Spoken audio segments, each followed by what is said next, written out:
ഈശോമിശിഹായ്ക്ക് സ്തുതിയായിരിക്കട്ടെ. ഹലോ കൊച്ചു കൂട്ടുകാരെ, ഞാൻ ഇന്നിവിടെ പറയാൻ പോകുന്ന കഥയുടെ പേരെന്താണെന്നറിയാമോ? നല്ല ശമരിയക്കാരൻ. നല്ല ശമരിയക്കാരൻ.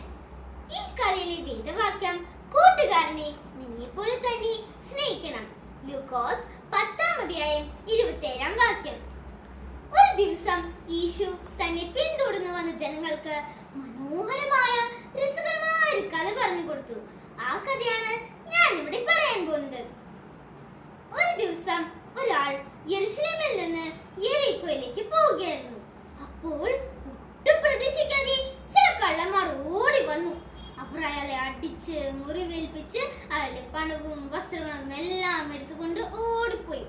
പാവം അയാൾ ശരീരം മുഴുവനും മുറിവേറ്റ് രക്തമൊഴുകി നടുവേലിൽ മരണത്തോട് പോരാടിക്കൊണ്ട് കിടക്കുകയായിരുന്നു. അപ്പോൾ അതിലൂടെ ഒരു മഹാൻ വന്നു. അയാൾ ഒരു മതഗുരുവായിരുന്നു.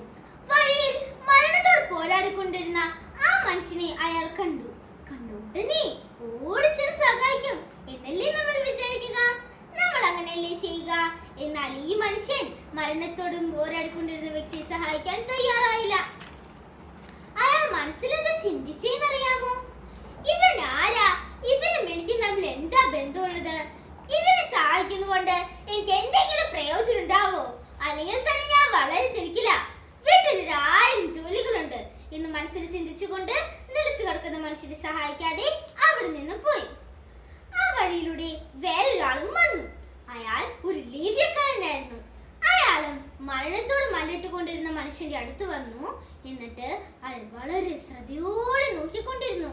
എന്തുകൊണ്ടാണെന്നോ? ഒരു പക്ഷേ താഴെ കിടക്കുന്ന മനുഷ്യൻ തനിക്ക് പരിചയമുള്ളവനാണോ? അതല്ലെങ്കിൽ ബന്ധത്തിൽപ്പെട്ടവനാണോ? അതല്ലെങ്കിൽ അഥവാ കൂട്ടുകാരിൽ ആരെങ്കിലും ആയിരിക്കുമോ എന്നറിയാനായിരുന്നു. പക്ഷെ അയാളെ കണ്ടിട്ട് കൂട്ടുകാരിലും ആരുമല്ല, ബന്ധത്തിൽപ്പെട്ടവനുമല്ല, പിന്നെ എന്തിനു വേണ്ടി സഹായിക്കണം എന്ന് മനസ്സിൽ വിചാരിച്ചു.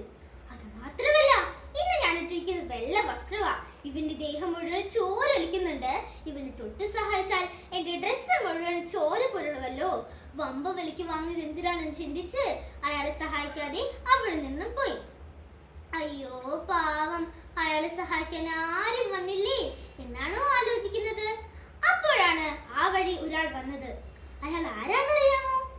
ഒരു ശമരിയക്കാരനായിരുന്നു. ആ ശമരിയക്കാരൻ കഴുതപ്പുറത്ത് യാത്ര ചെയ്ത് മുറിവേറ്റ് കിടക്കുന്ന മനുഷ്യന്റെ അടുത്തെത്തി.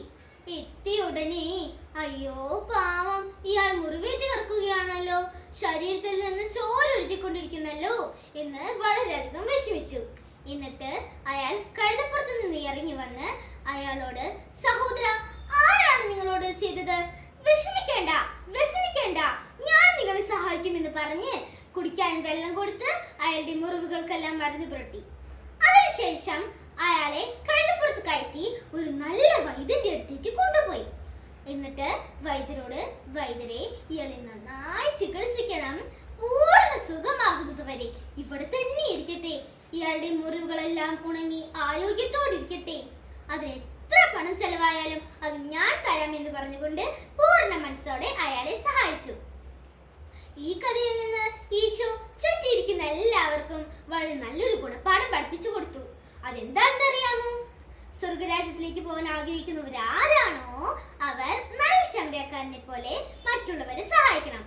നല്ല ശമരിയക്കാരനെ നിങ്ങൾ കണ്ടില്ലേ? അവർ മറ്റു രണ്ടുപേരെയും പോലെ, എന്റെ ഡ്രസ് അഴുക്കാകും, എനിക്ക് തീരെ സമയമില്ല, മുറിവേറ്റ് കിടക്കുന്നവരുടെ കൂട്ടുകാരനോ ബന്ധുവോ അല്ല, എന്നാലേ സഹായിക്കൂ, എനിക്ക് പരിചയമുള്ളവരാണെങ്കിലേ സഹായിക്കൂ എന്നൊന്നും വിചാരിച്ചില്ല. മുറിവേറ്റ് കിടക്കുന്ന ആളെ കണ്ടു ഉടനെ സഹായിക്കാൻ തയ്യാറായി, അല്ലേ? അതേപോലെ നല്ല ശമരിയക്കാരനെ പോലെ മറ്റുള്ളവരെ സഹായിക്കുന്നവരാരാണോ അവരെ സ്വർഗരാജ്യത്തിലേക്ക് കൊണ്ടുപോകുമെന്ന് ഈശോ പറഞ്ഞു. കൂട്ടുകാരെ, നിങ്ങൾ നല്ല ശമരിയക്കാരനെ പോലെ മറ്റുള്ളവരെ സഹായിക്കുമോ? മാതാപിതാക്കളെ സഹായിക്കുമോ? അപ്പൂപ്പനെ അമ്മൂമ്മനെ സഹായിക്കുമോ? വഴിയിൽ സഹായം ആവശ്യമുള്ളവരെ സഹായിക്കുമോ? നല്ല ശമരിയക്കാരനെ പോലെ നമ്മളും സഹായിക്കണം. നന്ദി.